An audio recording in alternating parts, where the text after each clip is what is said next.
Our next interest example is page 310, number 5. Now we're trying to find the amount accumulated in an account that starts with a principal of $1,500 at a rate of 7% over 5 years, that has a K value, which means how often the interest is paid, of 4, which means it would be the interest would be paid quarterly. So we're going to use our formula that has variable payment times throughout the year, which is A equals P times 1 plus R over K to the KT.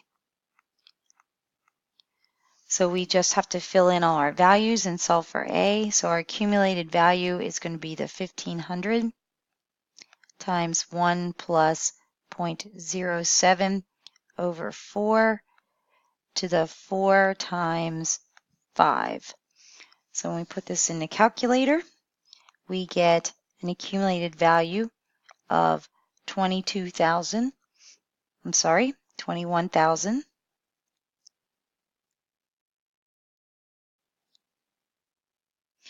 $21,022.17.